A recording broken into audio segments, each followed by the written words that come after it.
محمد علیہ السلام کے خیر وافی سے ہوں گے.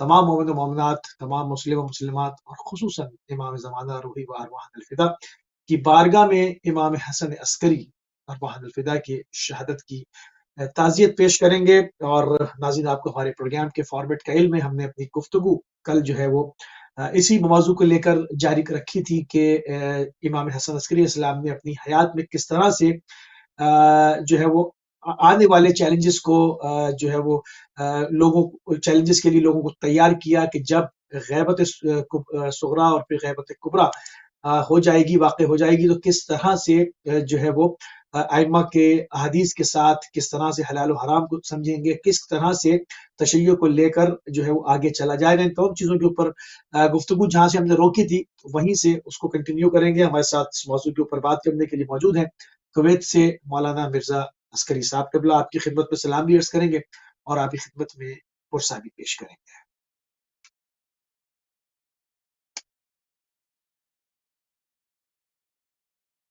السلام علیکم ورحمۃ اللہ.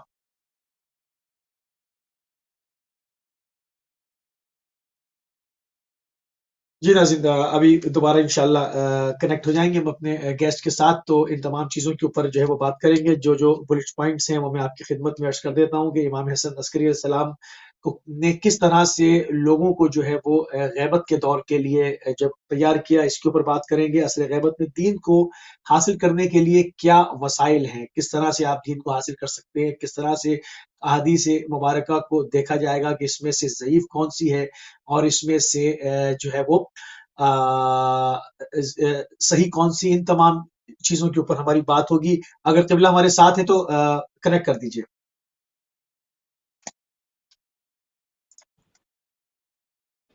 جی السلام علیکم قبلہ. وعلیکم السلام اللہ وبرکاتہ.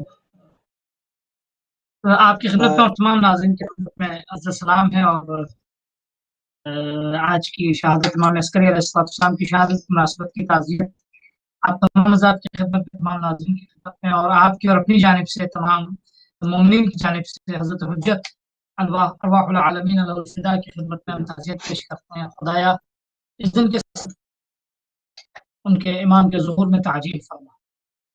امین. جزاک اللہ جزاک اللہ. قبلہ جہاں سے گفتگو کو روکا تھا اس کو تیزی کے ساتھ لے کر آگے بڑھیں گے. امام حسن عسکری علیہ السلام نے کس طرح سے لوگوں کو غیبت کے دور کے لیے تیار کیا، اس کے اوپر مفصل ہماری گفتگو جاری و ساری تھی کہ پروگرام کا وقت کل تمام ہو گیا تھا، یعنی جمعے کو تمام ہو گیا تھا. تو وہیں سے ذرا قبلہ کنٹینیو کیجیے.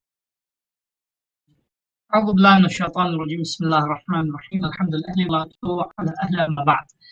عرض کر رہا تھا امام حسن عسکری علیہ السلام کی زندگی کے حوالے سے آپ دیکھیں، امام رضا علیہ السلام کی شہادت کے بعد سے امام سے لے کے امام تک اصل میں کیونکہ لوگوں کو اس غیبت کے اس بڑے ایونٹ کے لیے، ایک بڑے حادثے کے لیے، ایک بڑے پر امتحان واقعے کے لیے لوگوں کو فکری اعتبار سے، ذہنی اعتبار سے تیار کرنا بہت ضروری تھا.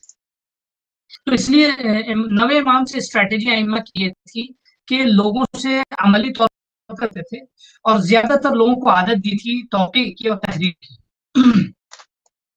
جنہیں ہم اپنی زبان میں عریضہ بھی کہتے ہیں. میں نے پچھلے پروگرام میں اشارہ کیا اس کی طرف بھی کہ یہ جو ہم لوگ عریضہ لکھتے ہیں اور عریضے کا جو کانسیپٹ ہے یہ دراصل وہی توقیع اور تحریر کا ایک تصور ہے.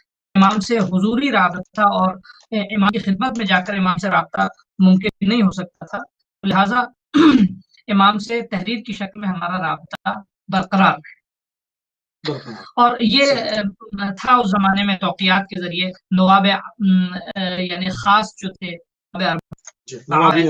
لوگوں کی تحریر وہ حضرت حجت تک پہنچاتے تھے. تو اس طرح اماموں نے یعنی خود سے دوری، انٹینشنل کیا نام ہے، بلکہ منصوبہ بند دوری تھی. یہ ایسا نہیں تھا کہ بنی عباس کے خوف سے امام خود کو اپنے شیعوں سے دور رکھتے تھے. ہاں ایسا تھا، امام کی اسٹریٹجی تھی. مثال کے طور پہ آپ کی خدمت میں عرض کروں کہ بازار میں امام جا رہے ہیں، ایک شخص جو ہے وہ امام اور بھی بہت سارے لوگوں امام کو سلام کرنا چاہتا ہے تو امام نے انگلی سے اشارہ کیا کہ ہماری طرف سلام نہ کرو. نہ صرف یہ، آپ کی خدمت میں عرض کریں کہ امام نے مثال کے طور پر اپنے باقاعدہ پیغام کے ذریعے اپنے شیعوں کو پہلے سے منع کروا دیا کیا فرمایا لا یسلمن علی احد یشیر الی بیدہ ولا یؤمی فانکم لا تؤمنون علی انفسکم. کوئی بھی ہمارے پاس سلام نہ کرے ہمیں دیکھ کر، کوئی بھی جو میری طرف اشارہ نہ کرے، نہ انگلیوں کا نگاہوں کا، کوئی بھی ہے مثلا کسی بھی ہماری طرف کوئی رخ نہ کرے جیسے ہمیں جانتا ہی نہیں. کیوں؟ کیونکہ اگر ایسا کوئی کرے گا تو یہ خوف ہوگا. تو امام علیہ السلام نے کیا نا اسٹریٹجی جو اپنائی تھی، ایک تو یہ کہ شیعوں کا تحفظ رہ سکے، بچ سکیں وہ. دوسرے آپ کی خدمت میں عرض کریں تاکہ لوگ عادی ہو جائیں امام سے رو در رو رابطہ نہ کرنے کے عادی ہو جائیں. اگر رو در رو مثلا ایسا اگر جیسے بنی اسرائیل کا میں نے واقعہ شاید نقل کیا تھا پچھلے پروگرام میں، صرف میں اشارہ کر دوں. جناب موسیٰ 30 دن کے لیے گئے، واپس آئے 10 دن میں وہ پلٹ گئے. 10 دن میں بالکل جو ہے وہ گوسالہ پرستی اور گائے کی پوجا کرنے لگے اور گائے کے بچڑے کو پوجنے لگے. ٹھیک ہے، آپ یہ بہت بڑی بات ہوتی ہے 10 دن میں قوم جو ہے وہ بدل جائے. اور یہاں 1100 سال ہو چکے ہیں، 1100 سال گزر چکے ہیں الحمدللہ جو ہے اب تک پابرجا اور ثابت قدم. اب تک یہ قوم جو جبکہ دیکھیں جبکہ مثلا نرم یعنی سرد اور گرم دونوں ہی جنگیں رہی ہیں شیعوں کے خلاف. یعنی ہر زمانے میں جو بھی جابر حاکم آیا ہے اس نے شیعوں کو قتل کیا، ہمارا اس نے اپنے دل کی بھڑاس نکالی. ٹھیک ہے نا، اس نے ٹھیک ہے، اور بالکل سب سے سستا خون سمجھ کے بہایا. لیکن اس کے باوجود بھی الحمدللہ آب و تاب سے یہ فکر اور یہ زندگی اسلامی جو ہے وہ اپنی طرف جا رہا ہے، کمی نہیں آ رہی اس میں. اس کا مطلب ہے کہ ائمہ علیہ السلام نے کانکریٹ کام کیا. اور وہ آپ کی خدمت میں بھی کیا کام کیا وہ اس کے کچھ کاموں کی طرف میں اشارہ کروں گا کہ ائمہ علیہ السلام خاص کر امام حسن عسکری علیہ السلام نے جن کاموں کو بنیادی طور پہ انجام دیا شیعوں کو تیار کرنے کے لیے. تو ایک تو غیبت کے لیے کس طرح تیار کیا میں اشارہ کرتا چلوں، بلٹ پوائنٹس ہوں گے، پھر شاید اس کی وضاحت جو ہے وہ آئندہ پورے پروگرام میں ہوگی. سب سے پہلے لوگوں سے رابطہ کم کر دیا، لوگوں سے اپنا رابطہ جو ہے وہ کم ہو گیا بالکل. یعنی فاصلے گنے چنے افراد تھے کہ وہ امام عسکری علیہ السلام سے انہوں نے ملاقات کی تھی، یا گنے چنے افراد نے، بہت چنندہ سلیکٹو افراد نے حضرت حجت کو دیکھا تھا. ٹھیک ہے، ایک یہ دوسرا طریقہ یہ کہ امام علیہ السلام نے غیبت میں شیعوں کے زندہ یعنی ایمان پر باقی رہنے کی ایمانی زندگی دی. جسمانی زندگی کے ائمہ اتنا خوفزدہ نہیں تھے شیعوں کے اوپر، کیونکہ مثلا جہاں خوف تھا وہ ائمہ نے انکریج کیا کہ نہیں ایسا کرو. مثال کے طور پہ ابھی 40 کے ایام گزرے زیارت امام حسین علیہ السلام کے حوالے سے. میں ضمنی بات ہے یہ میں عرض کرتا چلوں کہ چھٹے امام کی روایت ہے کہ خوف کے سبب بھی زیارت کو ترک نہ کرو. صحیح. مثال بنی عباس کے زمانے میں یہی متقل کے زمانے میں ہاتھ کاٹ دیا جاتا تھا، پیر کاٹ دیا جاتا تھا. مثال کے طور پہ 2 میں ایک شخص کو مار دیا جاتا تھا، لیکن اماموں نے منع نہیں کیا زیارت پہ جانے سے، روکا نہیں. کیونکہ جان کے بچنے سے کہیں زیادہ یہ روح ایمان کا بچنا ضروری ہے. جان چلی جاتی ہے ٹھیک ہے، یہ انسان مرے گا، دوسرا اس کی جگہ اس کی شہادت رنگ لائے گی. اس کی شہادت سے جو ہے وہ دشمن کمزور ہوگا اور جو ہے خوفزدہ ہوگا اور ایمان کو اور فروغ ملے گا، ائمہ کی عظمت اور نمایاں ہوگی. ٹھیک ہے، تو ائمہ نے کبھی بھی یہ بہت امپورٹنٹ پوائنٹ ہے. ٹھیک ہے، کچھ باتیں آئیں گی میں اس کو اور واضح کروں گا کہ اس کا کیا مطلب. ائمہ نے جان کے جانے کا افسوس ظاہر نہیں کیا، پریشانی ظاہر نہیں کی، جان کا بھی تحفظ کیا ہے. ابھی جیسے میں نے حدیث آپ کی خدمت میں عرض کی کہ امام نے کہا کہ ہم پہ سلام نہ کرنا نہیں تو تمہاری جان کو رہو. ٹھیک ہے، 2 شخص آیا، اسی طرح کے مسائل تھے. کوئی کہتا ہے کہ ہم خاموش رہیں تو میری جان بچ جائے گی، ایک کہتا ہے کہ ہم بولیں گے تو ہماری جان چلی جائے گی. اور ایسے وہ ایک نے بولا مثلا اپنے ایمان کو ظاہر کیا، قتل کر دیا گیا. تو ہم نے کہا کہ جو مرا ہے وہ شہید ہوا ہے، اور کیا نام ہے جو زندہ رہ گیا وہ اس نے ہماری سیرت پہ عمل کیا اور جو ہے گویا اس نے ذہانت اور ذکاوت کا زیرکی اور یعنی ہوشیاری کا اظہار ہوشیاری کی مثال دی. وقت اور حالات کی مناسبت سے جو ہے وہ اسٹریٹجی کو جو ہے وہ ترتیب دیتے رہے. اچھا، عصر غیبت میں کیونکہ ہمارے پاس وقت کم ہے، تیزی کے ساتھ آگے بڑھاتے ہیں بات کو. عصر غیبت میں دین کو حاصل کرنے کے ذریعے کیا ہیں، کیا وسائل ہیں ہمارے پاس؟ ہم تھوڑا سا قبلہ ریکویسٹ یہ کریں گے کہ زیادہ پوائنٹس کو ہم پروگرام میں شامل کریں اور تیزی کے ساتھ جائیں کیونکہ ہمارے پاس وقت جو ہے وہ کم ہے. بالکل میں بھی کوشش کروں گا بلٹ پوائنٹس حوالے کروں تاکہ بات جلدی جلدی آ سکے انشاءاللہ۔ میں ابھی جیسے کہ میں نے پچھلے سوال سے اس کو کنیکٹ کرتے ہوئے چلے، کیا عرض کیا میں نے، امام نے اپنا رابطہ کم کیا، اور رابطہ اگر کم ہو گیا امام سے تو ہم دین کیسے حاصل کریں گے؟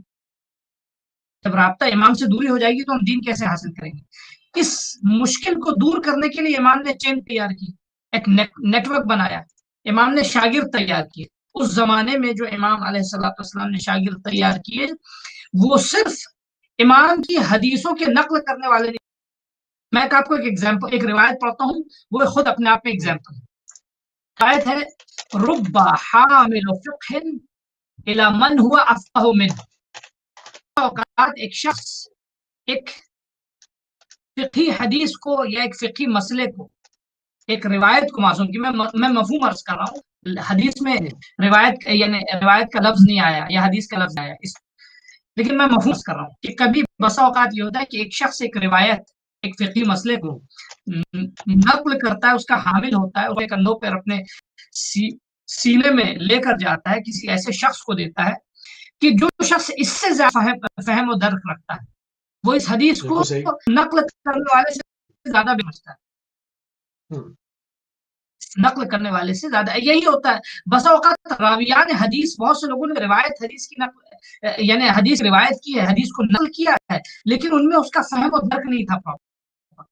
ائمہ علیہ الصلوۃ والسلام، جو امام عسکری علیہ السلام نے خاص کر، اور تمام اماموں نے، اماموں کے در سے جو لوگ فیضیاب ہوتے تھے، جو لوگ آپ کے در پہ آ کے شاگردی کرتے تھے اور علم حاصل کرتے تھے، آپ سے روایتیں نقل کرتے تھے، تو کم از کم دو طرح کے لوگ تھے علمی حوالے سے۔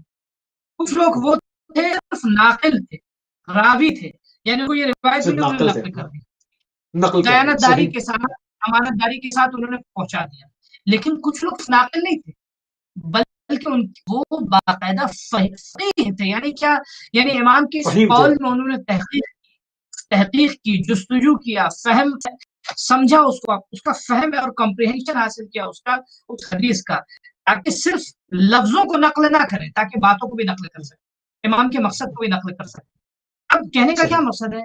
امام عسکری علیہ السلام، ان سے پہلے ابھی اور ان سے پہلے امام جواد علیہ السلام نے، سبوں نے کچھ ایسے شاگردوں کی بھی تیاری کی، کچھ ایسے شاگرد تیار کی کہ جو صرف راوی حدیث نہ ہو، بلکہ علم آل محمد کو بات کی نسلوں تک پہنچائے۔ اب جو چین امام نے، جو سلسلہ بنایا تھا امام نے لوگوں سے رابطے کا، تو اس میں صرف راویان حدیث نہیں تھے، عام افراد نہیں تھے، اس میں سب فقیہ تھے، امام کے مکتب کے شاگردان کے طور پر احمد بن اسحاق کی اتنی شخصیت، ایسے یہ وہ شخصیات تھے کہ جو کلام امام کرتے سمجھتے امام کی روایت کو۔ اچھا کیوں کیا ایسا امام نے؟ کیونکہ امام کا لوگوں سے رابطہ ممکن نہیں ہے، حالات کا تقاضا نہیں ہے، تو ایک ایسا شخص ہو جو کلام امام کو سمجھ کے لوگوں سمجھ سکے، اس کو درک کر سکے۔ سبحان اللہ، سبحان اللہ، بالکل۔ وہ شخص، اب میں اصل کیونکہ بات سے وہ شخص کوئی عام شخص نہیں ہو سکتا، وہ شخص فقیہ ہوتا ہے، وہ شخص ہو کہ جو کلام معصوم کو سمجھ سکے، مصلحت معصوم کو درک کر سکے، معصوم کن حالات میں اس کو کر رہے اس کو درک کر سکے، اور پھر اسی دیانت داری کے ساتھ انہی حالات کے پیش نظر لوگوں تک باتوں کو پہنچا سکے۔ تو امام علیہ الصلوۃ والسلام نے اپنی غیبت میں دین کو حاصل کرنے کا ایک طریقہ کیا رکھا؟ فقہا کی تربیت کی، کہ تم ان فقہا سے دین حاصل کرو، ٹھیک ہے۔ دوسری چیز، بالکل ٹھیک، ابھی ان پوائنٹس کی طرف بھی آتے ہیں کہ کیا غیبت میں براہ راست اور کسی واسطے کے بغیر ائمہ تک رسائی ہے، تاکہ اس کو کھول دیں، جو آپ بات کہہ رہے ہیں اس سے متصل بھی ہو جائے اور بات کھل بھی جائے۔ بالکل، یہ اصل براہ راست جو ہے وہ مثال کے طور پر لوگ دو طرح سے خالی نہیں ہے، دو طرح کے لوگ ہیں، یا تو فرض کیجیے میری طرح ایک عام انسان ہے کہ جس کے پاس اتنا فہم نہیں ہے، اتنا درک نہیں ہے، اتنی فکری وسعت نہیں ہے، ٹھیک ہے نا۔ میں ایک ایگزامپل دوں گا، سب کے لیے بات واضح ہو جائے گی، ٹھیک ہے۔ علم طب لے لیجیے آپ، میڈیکل سائنس ہمارے لیے example, architecture, engineering, X Y Z, جتنے بھی میجر جاتے بھی شعبات پائے جاتے ہیں، ہم ان کو ایگزامپل کے طور پہ لے لیں۔ ہم میڈیکل سائنس سے متعلق حقیقتیں، رموز اور مثال اس بیماری کا کیا علاج، کیا اسباب ہیں، مثلا کیا نا کس طرح اس کو کیور کیا جا سکتا ہے، کس بیماری میں کتنا ڈوزیج لینا ہے دوائی کا، کس طرح استعمال کرنا ہے، یہ کون بتائے گا؟ یہ وہ شخص بتائے گا کہ جس نے اس شعبے میں اپنی عمر طب کو پڑھا. ہر ایک شخص خاص وام نہیں کر سکتا، ٹھیک ہے نا. ہاں کچھ بیسک چیزیں ہیں، مثال کے طور پہ جراثیم جو ہے وہ ہاتھ سے صاف کرنا چاہیے، کچھ بنیادی چیزیں بیسک چیزیں سب جانتے ہیں، لیکن جو بنیادی اور اہم جو یعنی وہ رموز اور رار جو ہے علم طب کے، اور اس میں باقاعدہ مہارت کون حاصل کر پائے گا؟ وہ وہی شخص مہارت کے ساتھ کیا نام ہے جو اس کا ایکسپرٹ ہو، جس نے اس کو علم کو حاصل کیا ہو. یہی حال دین کے سلسلے میں بھی. دین کے بارے میں دو طرح، ایک تو میرے جیسا ایک عام شخص ہے جو دین کا ایکسپرٹ نہیں، دین کا ماہر نہیں، ٹھیک ہے. تو اب ہم کیا کریں گے؟ ہم ایسے شخص سے پوچھیں گے کہ کیا نام جو دین کا ماہر ہو، ٹھیک ہے. ایک شخص خود صاحب نظر، اس نے پڑھا ہے، اپنی عمر صرف کی ہے، 40 سال اس نے جو ہے اپنی عمر گزارے ہیں قرآن اور حدیث اور کلام خدا کو اور کلام معصوم کو سمجھنے میں. اسے عمر اپنی کلام خدا اور کلام معصوم کو سمجھنے میں گزاری ہے، نہ یہ کہ اپنی رائے پیش کرے. دین کو حاصل کرنے کا ایک طریقہ یہ ہے کہ انسان خود فقیہ ہو جائے، جیسے علم طب کے لیے خود انسان طبیب بن جائے، اور دوسرا راستہ یہ ہے کہ کوئی طبیب کو فالو کرے، کوئی فقیہ کو انسان فالو کرے. یعنی وہ شخص کے جو میں ایک جملے کی اجازت چاہوں گا، وہ شخص کے جو آپ کی خدمت میں عرض کریں دین میں اور حدیث میں اور ائمہ معصومین علیہ الصلوۃ کے اقوال میں، اور کیا نام ہے رسول خدا صلی اللہ علیہ وسلم کے اقوال میں اور قرآن میں تحقیق اور جستجو کرنے کے بعد اس مرحلے پہ پہنچ جاتا ہے کہ اب اللہ کے حکم سمجھ سکے، خدا کا حکم کیا ہے اس امر سے متعلق، اس نماز سے متعلق، اس روزے سے متعلق، اس حج سے، زکوٰۃ سے، زندگی کے تمام شعبات سے متعلق، زندگی کے تمام جو ہے وہ یعنی قوت استنباط اس کے اندر ایجاد ہو جائے، قوت استنباط اس کے اندر آ جائے، قرآن و حدیث سے حکم خدا نکال سکے، ٹھیک ہے نا. اس شخص کو فقیہ کہتے ہیں. اس شخص کو کیا کہتے ہیں؟ فقیہ کہتے ہیں. اب جو شخص فقیہ نہیں ہے اس پر ضروری ہے کہ وہ ایسے شخص کو فالو کرے، دین کے حاصل کرنے کا بنیادی طریقہ. بالکل ٹھیک. اچھا کیا بغیر کسی اچھا اس کے اوپر بھی آتے ہیں، اس کو تھوڑا اور کھولتے ہیں. ابھی عموماً ہم دیکھتے ہیں خوابوں، خیالوں، بشارتوں کی معاملات چلائے جاتے ہیں، اس میں زیارتیں کرائی جا رہی ہیں، بہت سارے معاملات ہوتے ہیں. تھوڑی اس کے اوپر بھی بات ہو جائے کہ یہ ساری اثر غیبت سے متعلق چیزیں ہیں، اور تیزی کے ساتھ ہم گزر رہے ہیں ان تمام پوائنٹس پہ بات کرتے ہوئے. تو ان کی فقیہ جو ہے فقی حیثیت کیا ہے اس کی؟ دیکھیے بہت حساس ایسا اکثر بہرحال بہت سے لوگ جو ہیں لوگوں کا دین خواب و خیالوں پہ ہے باقاعدہ. مثلا خواب میں انہوں نے یہ دیکھا اور خواب میں انہوں نے یہ دکھایا اور خواب میں یہ ہوا. دیکھیے خواب و خیال کا انکار تو نہیں کیا جا سکتا، خواب کی حقیقت ہے، خواب کی حیثیت ہے، ٹھیک ہے نا. بشارتوں کی اپنی حیثیت ہے، بہت سے لوگوں کو بشارت ہوتی ہے، ہم اس کا انکار نہیں کرتے ہیں، ٹھیک ہے نا.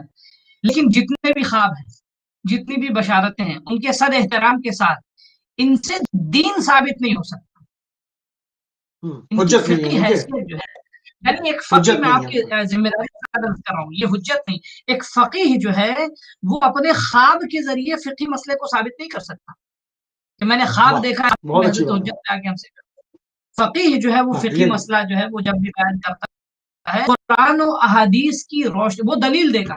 اس سے اگر وہ دلیل میں یہ کہنے لگے کہ میں نے خواب میں دیکھا تھا فلاں عمل جو ہے، وہ مثال کے طور پہ بہت کے بارے میں خواب نقل کرتے ہیں، عزاداری کی بہت سے رسومات کے بارے میں خواب نقل کرتے ہیں. خیر ان خوابوں کا احترام اپنی جگہ، وہ محترم ہے، مگر عدل شرعی کے لیے عدل قرآنی دینا پڑے گا.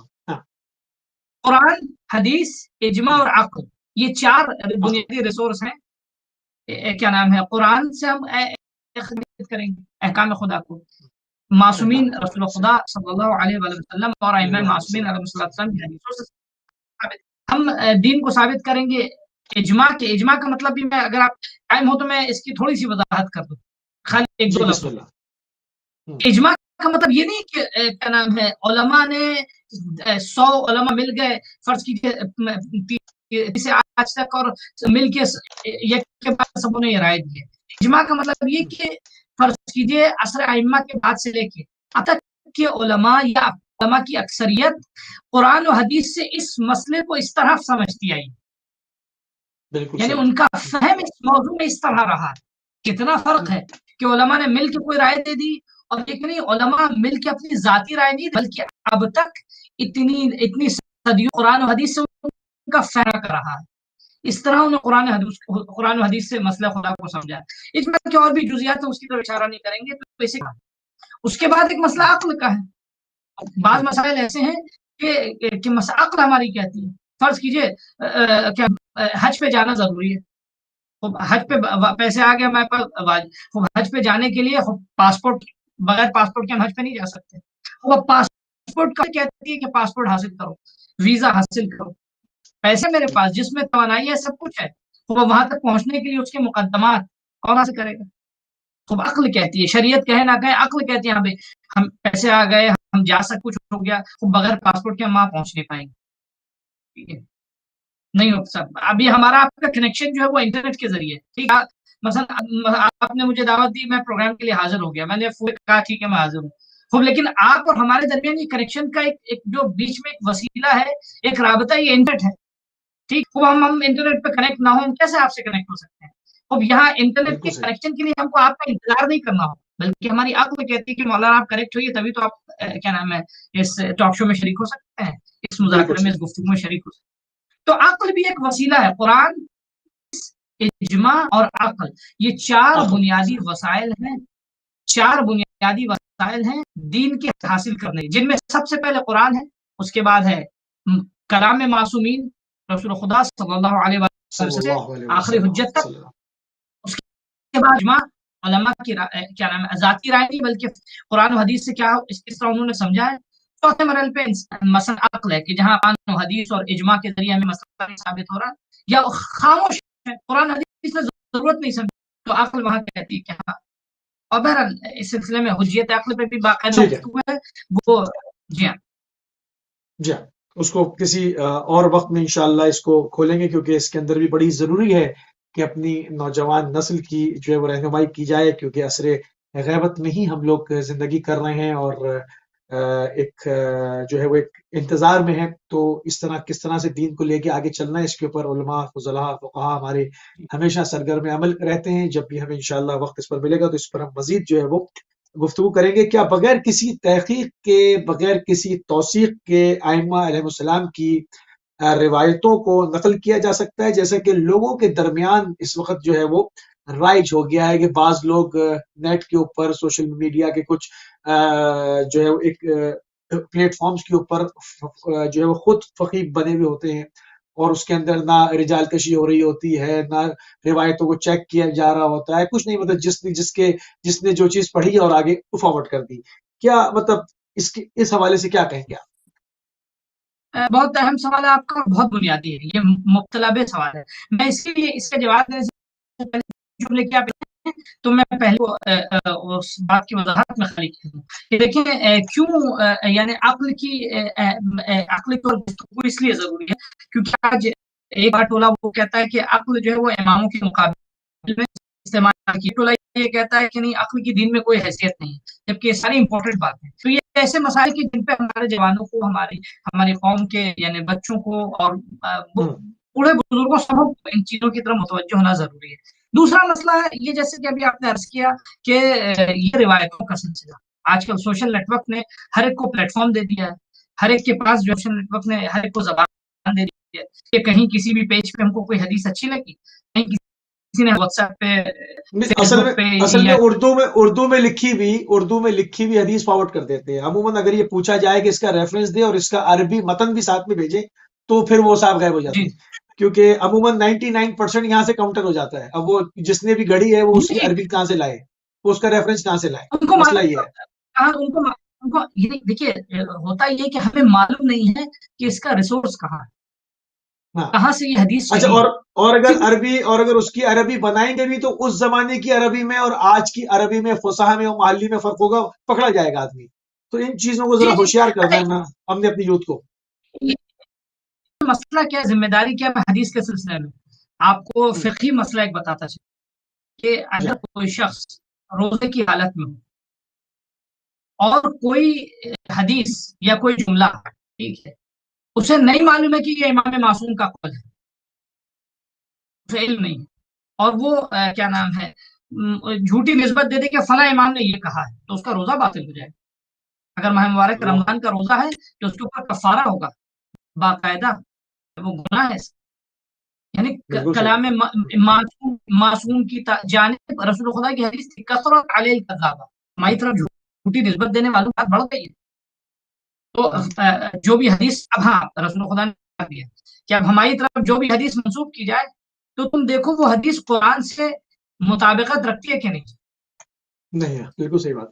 اگر قرآن سے مطابقت رکھتے ہیں تو فخذوہ, اگر قرآن سے مطابقت نہ رکھے فضربوہ علی الجدار, تو اس کو دیوار پہ مارو. حدیث کی کوئی اہمیت نہیں ہے.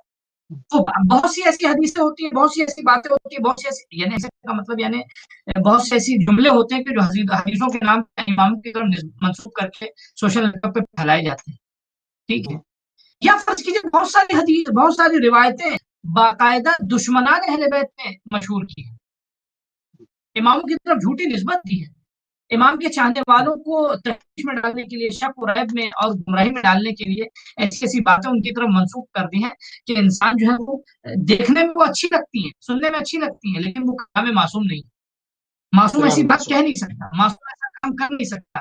یا بہت سے ایسے تاریخی واقعات جو وہ اماموں کی طرف منسوخ کر گئے ہیں, یا بعض امام نہیں, بعض دوسری عظیم شخصیات جیسے شہزادی زینب سلام اللہ علیہ, یا مثال کے طور پہ کیا نام ہے جناب حضرت عباس تھا, یہ وہ معصوم نہیں تھے کہ جو امامت یا نبوت رکھتے ہوں, لیکن یہ معصوم, بعض علماء کے بقول ان کی عصمت کسبی عصمت تھی. ٹھیک ہے نا, یہ اس مرحلے کے پہنچے ہوئے تھے کہ کیا نام ہے معصوم کے بعد اگر کوئی درجہ ہوتا ہے درجہ تھا. خوب ان کی ذات مقدسہ کی طرف ایسی باتوں کی نسبت دے دینا کہ جو ان کی شایان شان نہیں, جو ان کی شایان نہیں ہے. خوب ایسے حالات میں کیا ہمارا فائدہ, کیا ہے ذمہ داری. ایک شخص پر کسی بھی قول کو معصوم کی طرف نسبت دینے سے پہلے ضروری یہ ہے کہ وہ اس کی تحقیق کرے, یہ معصوم نے فرمایا کہ نہیں فرمایا. تو یہ تحقیق کیسے ہوگی, اس کی کس طرح ہوگی, اس کے رجال کی تحقیق کرے کہ یہ روایت معصوم سے صحیح معنوں میں نقل ہوئی ہے کہ نہیں, اس میں جتنے بھی سلسلے روایت میں جتنے بھی لوگ ہیں وہ لوگ مثلا سچے ہیں کہ نہیں, جھوٹے تو نہیں ہیں. خوب رجال کی تحقیق ہو گئی. کتنا اہم نقطہ ہے قبلہ, اگر اس کے اوپر انسان غور کرے تو اس میں سے ہم میں سے شاید بچا وقت کوئی بھی نہیں ہے, کیونکہ عموماً عام پریکٹس یہی ہے کہ حدیثوں کو نیک نیتی کے ساتھ ہی فارورڈ کر دیتے ہیں, حالانکہ نہیں دیکھتے اگر یہ نہیں ہوئی حدیث تو اس کا امپیکٹ جو آئے گا اس میں ہم شامل ہیں. تو یہ بڑی عجیب بات ہوگا. اب رجال کی تحقیق ضروری ہے کہ کون جتنے بھی راوی تھے, بہت سے جھوٹے بھی تھے, بہت سے لوگ ایسے تھے کہ جن کی ابتدا اماموں کے ساتھ گزری, انتہا میں امام کے ساتھ نہیں تھے, امام کے دشمن بن گئے, امام کے مخالف بن گئے. ٹھیک, جیسے علی ابن حمزہ بطائنی جیسے لوگ, یا اور بھی بہت سارے لوگ کیا نام ہے جن کے نام تاریخ میں ملتے ہیں. خوب ہمیں یہ تحقیق ضروری ہے.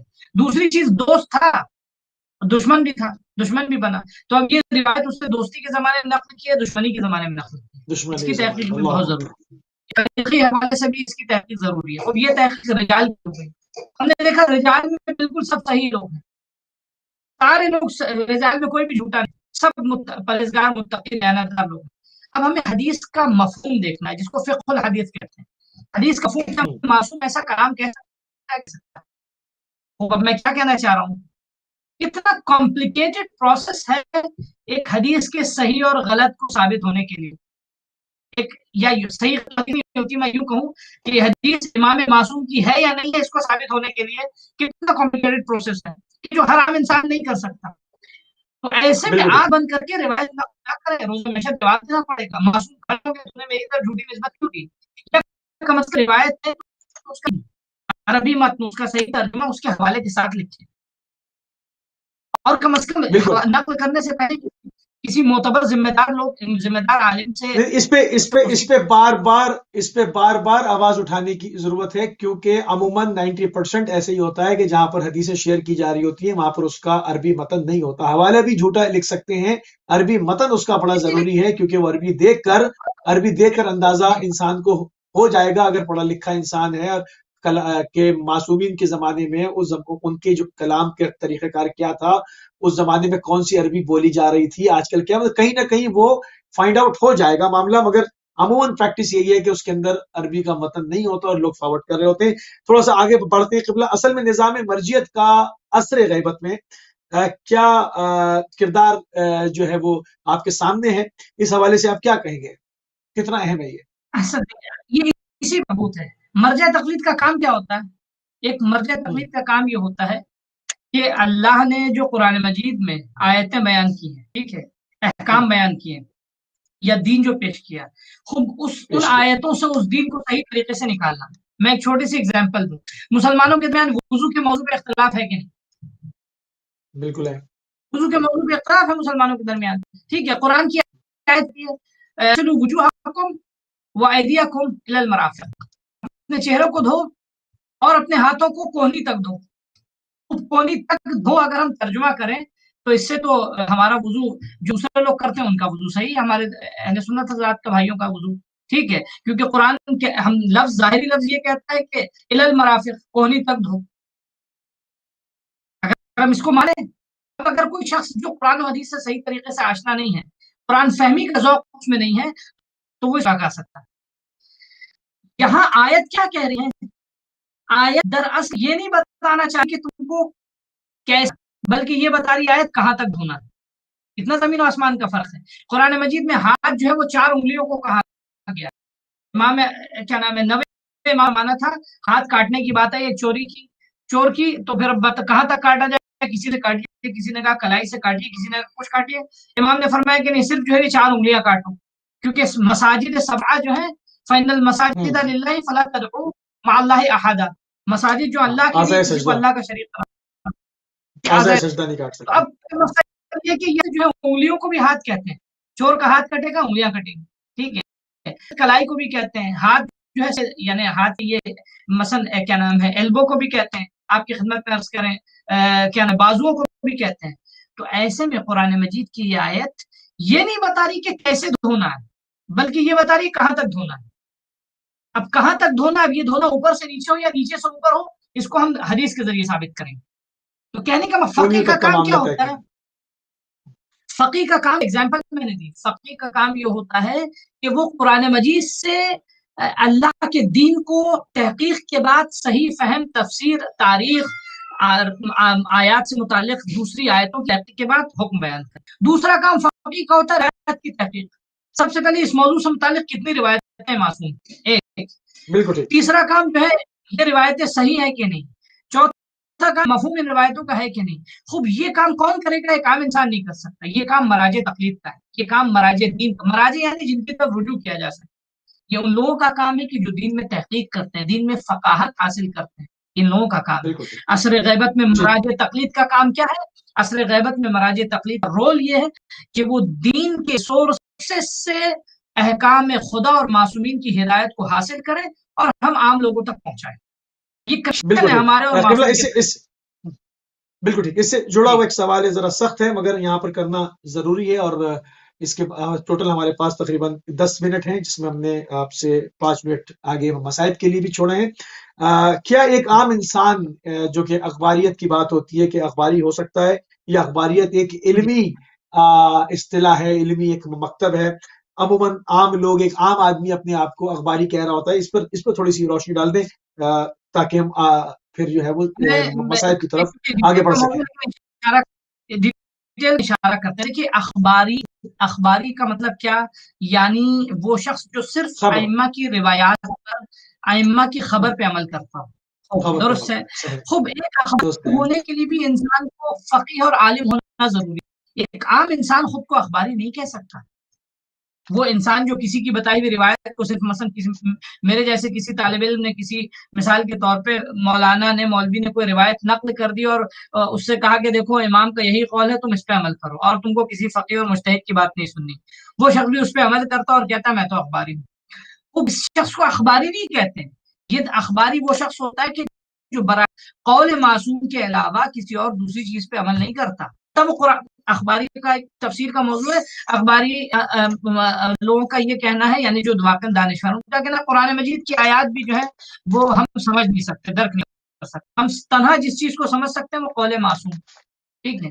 انما یعرف القرآن والخطبہ بہ، قرآن کو وہی سمجھتا ہے جو قرآن کا مخاطب ہے. اہل بیت کیونکہ اصل قرآن مجید کے اس لیے وہی سمجھ سکتے ہیں، لہٰذا ہم نہیں سمجھ سکتے. میں کیا کہنا چاہ رہا ہوں، ابھی اس میں تفصیل، اس کی ڈیٹیل ہے، اس میں تحقیق ضروری ہے، اسرائیل تحقیق ضروری ہے. لیکن عام شخص خود کو اخباری نہیں کہہ سکتا، کیونکہ اخباری اگر یہ رائے یا غلط اپنی جگہ، صحیح غلط ہونا اس کا اپنی جگہ. اخباری مسلک جو ہے ایک علمی مسلک ہے.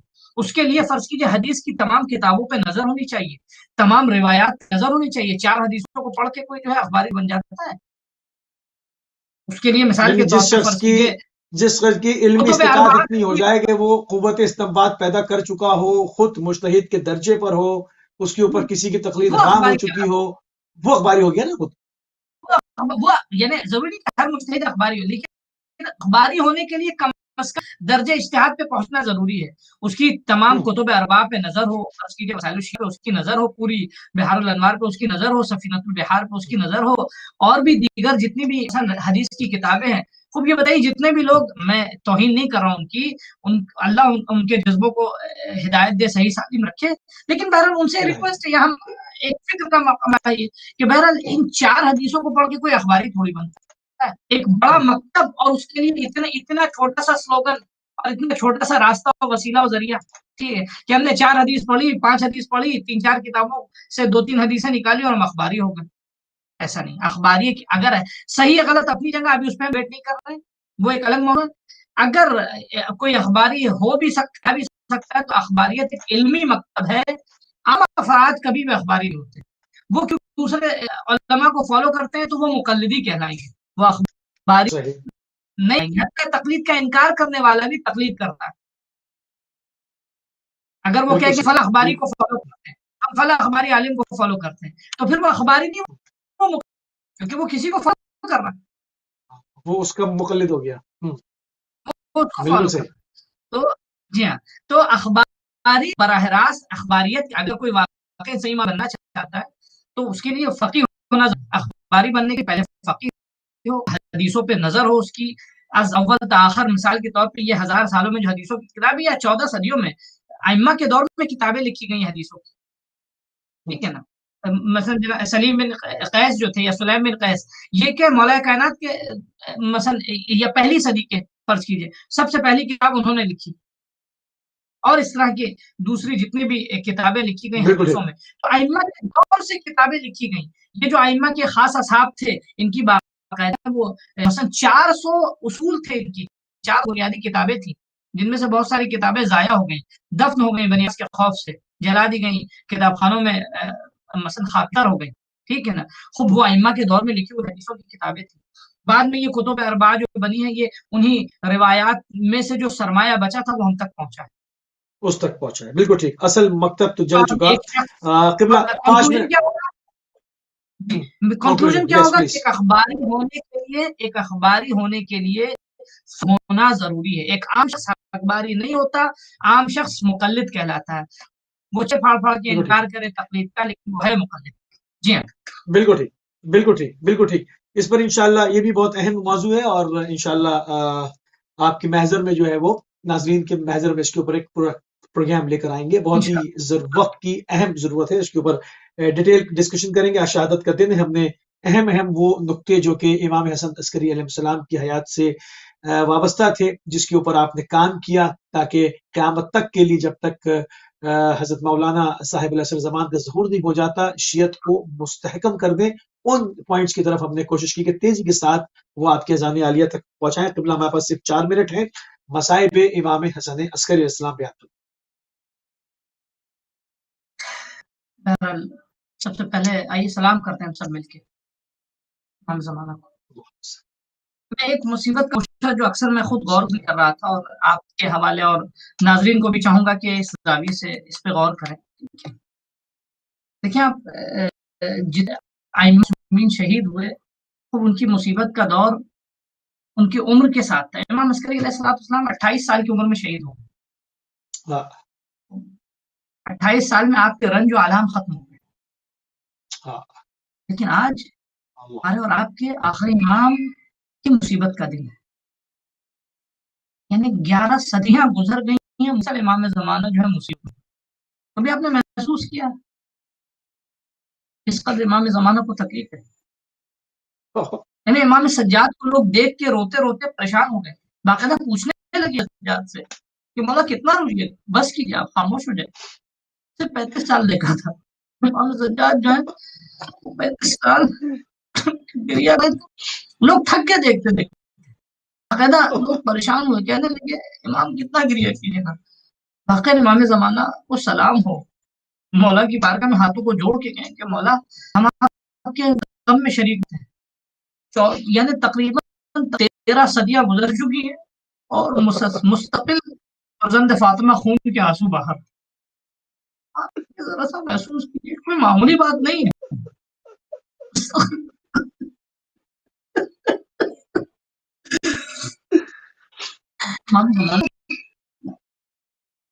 پوچھا امام زمانہ سے کبھی سوال کیا کہ مولا کیسے ہیں، کتنا درد ہوا، کتنی تکلیف ہو رہی ہے. امام کا جملہ وہ آپ دیکھیں نا، ایک جملہ ہے، صرف ایک نمبر، لابکین علیک بدل الدموع دمعا. اے میرے جب میں روتے روتے میری آنکھیں خشک ہو جائیں گی تو میں خون کے آنسو. اللہ.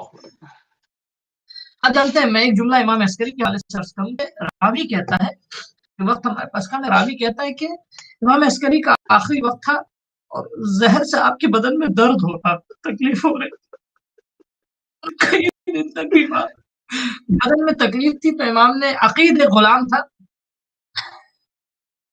تو اس غلام کو کہا کہ دیکھو فلاں دوا کو پانی میں ڈال کے ذرا سا ابالو اور جب ٹھنڈا ہو جائے پانی تو لا کے پلاؤ، ہمیں لا کے. سہل نوبختی کہتے ہیں کہ جب وہ غلام لے کر آیا نا، پیالہ جب دیا اس نے پانی کا، خورا دیا دوائی کا، تو امام کے اس قدر رشا سے منہ تک لے کے گئے اور امام پانی نہیں پی پا. تو امام نے پھر ایک مرتبہ غلام سے کہا کہ عقید سو یہاں مصیبت کا پہلو واقع درد ہے، یہاں سلام ہو امام زمانہ پر، سلام ہو امام عسکری کی مصیبت. امام عسکری علیہ السلام نے غلام سے کہا کہ جاؤ فلاں حجرے میں میرا بیٹا ہے، امام زمانہ کا پاس اس کو بلا لو، اس یاد ہوگا کہ غلام گیا ہوں، دیکھا حضرت حجت سجدے میں تھے. کہا کہ امام عسکری علیہ السلام مولا آپ کو بلا رہے ہیں. ایک مرتبہ امام نے جلدی اپنی نماز خط سجدے سے اٹھے اور امام آئے، کہتا ہے کہ امام نے اپنے ہاتھوں سے آپ خورا لیا اور امام کے لب مبارک تک لے. اس قدر راشد ہے امام عسکری علیہ السلام کو کہ درد کی وجہ سے دانتوں کی آواز سنائی دے رہی تھی. لیکن امام زمانہ نے اپنے بابا کو پانی پلایا، امام زمانہ نے پانی پلایا. جب پانی پلا رہے ہوں گے نا تو ایک منظر امام زمانہ کی آنکھوں میں گھوم رہا کہ میں تو اپنے بابا علی حسن کو پانی پلا رہا ہوں، لیکن اللہ نے میرے جدوں سے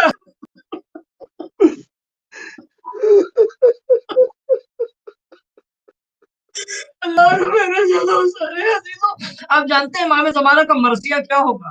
خدا آپ کو، آپ پہ رحمت نازل کرے انشاءاللہ، آپ کے والدین پہ رحمت نازل، خدا ہمیں رزق گرا کرے. ہم نے تو ہم تک گریہ ہی نہیں ادا کیا، یا میں تو ختم ہو گئے. مصیبت میں گرے. قسم خدا کی میں یہی سوچتا ہوں کہ ہم نے کس مصیبت پہ گریا کیا. امام زمانہ ایک مصیبت پہ روز خون کے آنسو رو ہاتھوں کو جوڑ کے بابا امام حسین نے مار کے امام زمانہ میں بی بی زہرا کی خدمت میں ہاتھوں کو جوڑ کے گئے کہ ہم نے حق تک گریا نہ کیا، ہمیں معاف کیجیے. امام زمانہ کا جانتے ہیں کیا ہے آخری مرثیہ؟ جب آپ کا قیام بھی ہوگا نا تو ایک مرثیہ سے ادا کریں گے، یا اہل عالم ان جدی ہوا تو شاد اے زمانہ.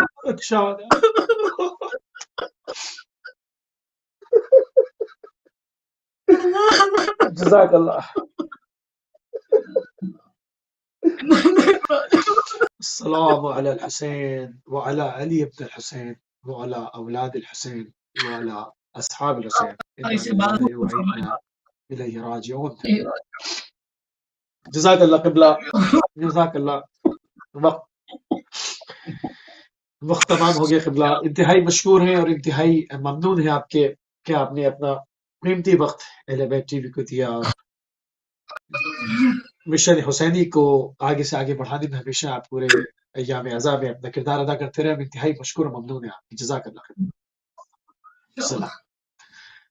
جی ناظرین، آپ سماعت فرما رہے تھے مولانا مرزا عسکری صاحب کو کویت سے، اور ہمارا موضوع شہادت امام حسن عسکری علیہ السلام جو تمام ہوا. ہم نے پوری کوشش کی کہ اس مختصر سے وقت میں رہتے ہوئے امام حسن عسکری علیہ السلام کے جو زندگی کے خاص جو کارنامے ہیں، جو انہوں نے آئندہ آنے والے حالات کے پیش نظر اقدامات اٹھائے، وہ کیا تھے، وہ اپنے نوجوانوں کے اذہان عالیہ تک منتقل